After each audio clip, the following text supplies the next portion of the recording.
আমাদের যেই রাজনৈতিক যেই প্রতিযোগিতা সেটি তো কোনো অসুবিধা নেই, কিন্তু সমস্যাটা হচ্ছে আমাদের রাজনৈতিক প্রতিযোগিতাটা কখনো কখনো প্রতিহিংসায় রূপ নেয়।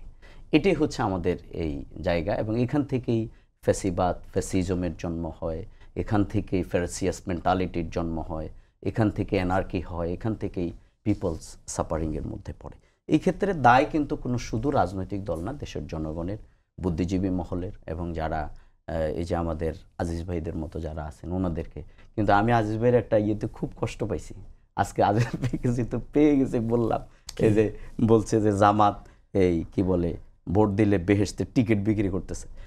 বলছে তো, বলছে তো অনেক নেতা বলছে, আমার কাছে ভিডিও ধরা আছে। না না আজিজ ভাই, এটা আমার কাছে ভিডিও ধরা আছে। এটা না এই যে এটা আপনি এটা বলছেন, আমরা কিন্তু এটাকে মানে এটা একটা দল হিসেবে আমরা এটাকে মানহানি হিসেবে নিতে পারি কিন্তু, এবং মামলা করেন। হ্যাঁ, আমরা আমার কাছে প্রমাণ আছে। এই যে আপনি বলতেছেন যে আমরা এটা করছি না, এটা আমরা করি না, না এটা আমরা করি। আপনি যদি এটা প্রমাণ দিতে পারেন, আমি আপনাকে তো ওপেন শো বলছে তো, আমার কাছে ভিডিও আছে, আমি দেখাই দেব। আমি তো এখন দেখাবো। হ্যাঁ, আপনি দেখান। আমাদের কোন নেতা বলছে সেটা, যে আমরা আমাদেরকে ভোট দিলে বেহেশতের টিকিট অলমোস্ট সবাই বলে না। এই যে একটা অলমোস্ট দাঁড়িপাল্লায় ভোট দিলে, জামাত ভোট দিলে, জামাতকে ভোট দিলে বেহেশত পাবে না। না, এটা জামাতকে ভোট দিলে না, আপনি মিসকোট করছেন। জামাতকে ভোট দিলে না, আপনি যদি ইসলামের পক্ষে থাকেন, আপনি যদি ইসলামী আন্দোলন করেন, আল্লাহর পথে থাকেন, তাহলে আপনি বেহেশত পাবেন। এটা তো আল্লাহ কোরআনে বলছে, এটা আল্লাহ কোরআনে বলছে। কিন্তু আপনি দাড়িপাল্লায় ভোট দিলে বেহেশত পাবে, এটা কোন নেতা বলছে? জামাত ইসলামীকে করলে বেহেশতের সার্টিফিকেট, আপনি এখানে বলছেন যে বেহেশতের সার্টিফিকেট বিক্রি করতেছে, অথচ আল্লাহ এটা আমি বলছি যেটা শুনেন আপনি মিলান। আমি বলছি যে আমি যেটা বলতে চাচ্ছি আজিজ ভাই, আপনি একজন বিজ্ঞ মানুষ, আমি মনে করি এই ব্যাপারে আপনার একটা বক্তব্য থাকা উচিত। আমি খুবই কষ্ট পেয়েছি, কারণ আমি এখানে রাজনৈতিক পরিচয় আসছি।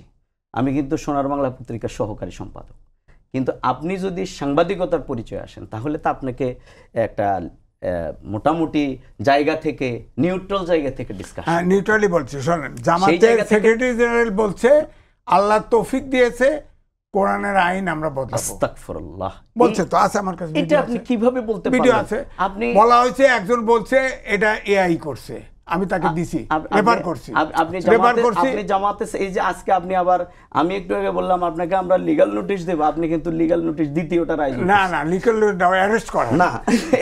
শোনেন, আওয়ামী লীগের 5 বছর, শেষের 5 বছর একমাত্র আমি আসছি, আমাকে প্রত্যেকটা মুহূর্তে মেরে ফেলতে। ইসলামী সেক্রেটারি জেনারেল, আমি আপনাকে চ্যালেঞ্জ দিলাম যে বাংলাদেশ জামাত ইসলামী সেক্রেটারি জেনারেল এটা বলছে, এটা যদি আপনি প্রমাণ করতে পারেন, তাহলে আপনি যে শাস্তি দেন আমরা সেটা মেনে। আমি এখনই আপনাকে দেখাচ্ছি। আপনি কি জামাত ইসলামী সেক্রেটারি জেনারেলকে এত পেয়েছেন যে তিনি উনি খুবই শিক্ষিত লোক? শোনেন, উনি পলিটিক্যাল সায়েন্সে ঢাকা ইউনিভার্সিটিতে ফার্স্ট ক্লাস পাইছে। অনেক ফার্স্ট ক্লাস আলারা অনেক উল্টা কথা বলে, এগুলো কথা না। আমাদের দলের উনি একটা রিপ্রেজেন্ট করেন, উনি দলের সেক্রেটারি জেনারেল। আপনি সেক্রেটারি জেনারেল সম্পর্কে এরকম কথা বলতে পারেন না, অসম্ভব। আপনি আজকে দেখেন আপনার ব্যাপারে কত কথা কার্ড দিয়ে ছেড়ে দেয়, আমার ব্যাপারে দেয়, তাহলে আপনি ফেসবুকে আমি এই কথা বললাম তো, আপনি বার করে দেখেন বাসার কেল্লা থেকে শুরু করে 1.5 লাখ লোক কমপক্ষে আমার কন্ডেম না। তাহলে আমার 14 গোষ্ঠী উদ্ধার করবে। আমি আপনাকে চ্যালেঞ্জ দিচ্ছি যে জামাত বেহেশতের সার্টিফিকেট দেয়, আর জামাতের সেক্রেটারি জেনারেল বলছে কোরআন পরিবর্তন করা। এই যে আমি দিচ্ছি, এখন বার করে দিচ্ছি। না, আপনি এটা বের করেন।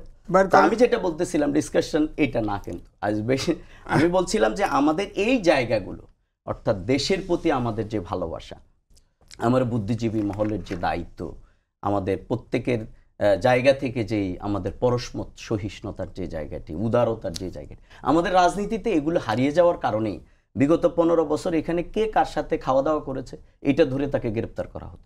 আপনি আমাকে একটা ফোন দিয়েছেন, আপনি আমার রিলেটিভস, তাকে ধরে টর্চার করা।